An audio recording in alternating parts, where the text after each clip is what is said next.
കേട്ടുകേൾവിയില്ലാത്ത ചില സംഭവ വികാസങ്ങൾക്കാണ് കഴിഞ്ഞ ദിവസം രാജ്യം സാക്ഷ്യം വഹിച്ചത്. കഴിഞ്ഞ 10 വർഷമായി ഏത് നയവും BJP രാജ്യത്തിനുമേൽ അടിച്ചേൽപ്പിക്കുമായിരുന്നു. ചോദിക്കാനും പറയാനും ആരുമില്ലാത്ത അവസ്ഥയിലൂടെയാണ് രാജ്യം കടന്നുപോയത്. കാലം മാറിയെത്തിയപ്പോൾ ലോക്സഭയിൽ ഭൂരിപക്ഷം നഷ്ടമായ BJPയും അവരുടെ പഴയ രീതികളിൽ നിന്നും മാറി ചിന്തിക്കുകയാണ്. ആദ്യം പദ്ധതികൾ പ്രഖ്യാപിക്കും, ഘടകകക്ഷികളുടെ മുഖം മാറുമ്പോൾ അതിൽ നിന്നും പിൻവലിയും. ഈ നടപ്പ് രീതിയാണ് BJP പിന്തുടരുന്നത്. കഴിഞ്ഞ ദിവസമാണ് ലാറ്ററൽ എൻട്രിയിലൂടെ മന്ത്രാലയത്തിലേക്ക് 45 ഉദ്യോഗസ്ഥരെ നിയമിക്കുവാനുള്ള തീരുമാനം കേന്ദ്ര സർക്കാർ പ്രഖ്യാപിച്ചത്. തൊട്ടു പിന്നാലെ ഘടകകക്ഷികളുടെയും അതുപോലെ പ്രതിപക്ഷവും ശക്തമായ എതിർപ്പ് ഉന്നയിച്ചു. ആദ്യം തീരുമാനത്തിൽ നിന്നും പിന്നോട്ടില്ലെന്ന് പറഞ്ഞ കേന്ദ്ര സർക്കാർ ഒടുവിൽ എതിർപ്പുകളെ ഭയന്ന് തീരുമാനത്തിൽ നിന്നും പിന്തിരിയുകയാണ്. ഈ പിന്മാറ്റത്തിനെ പരിഹസിച്ചുകൊണ്ട് സമാജ്വാദി പാർട്ടി നേതാവായ അഖിലേഷ് യാദവും രംഗത്ത് വന്നിരിക്കുകയാണ്. പിന്നോക്ക, ദളിത്, ന്യൂനപക്ഷ ഐക്യത്തിന് മുന്നിൽ കേന്ദ്ര സർക്കാർ കീഴടങ്ങി എന്നതാണ് സമാജ്വാദി പാർട്ടി നേതാവ് അഖിലേഷ് യാദവ് പ്രതികരിച്ചത്. ലാറ്ററൽ എൻട്രി BJPയുടെ സംവരണ വിരുദ്ധ മുഖം തുറന്നു കാട്ടിയെന്നും അഖിലേഷ് ചൂണ്ടിക്കാണിക്കുന്നുണ്ട്. പുതിയ സാഹചര്യത്തിൽ ലാറ്ററൽ എൻട്രിക്കെതിരായി ഒക്ടോബർ 2 നടത്താനിരുന്ന സമരം മാറ്റിവെക്കുകയാണെന്നും അഖിലേഷ് പറയുന്നുണ്ട്.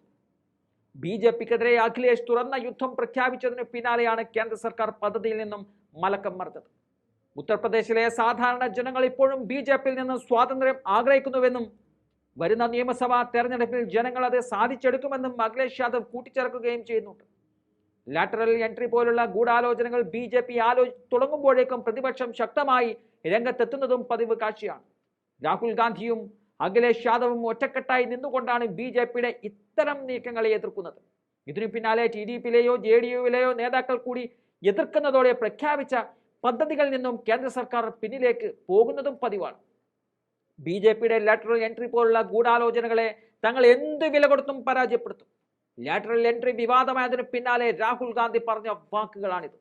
രാഹുലിന്റെ പ്രഖ്യാപനം വന്ന് മണിക്കൂറിനുള്ളിൽ തന്നെ ലാറ്ററൽ എൻട്രിയിൽ നിന്നും കേന്ദ്ര സർക്കാർ പിന്നോക്കം പോവുകയും ചെയ്തിരിക്കുകയാണ്.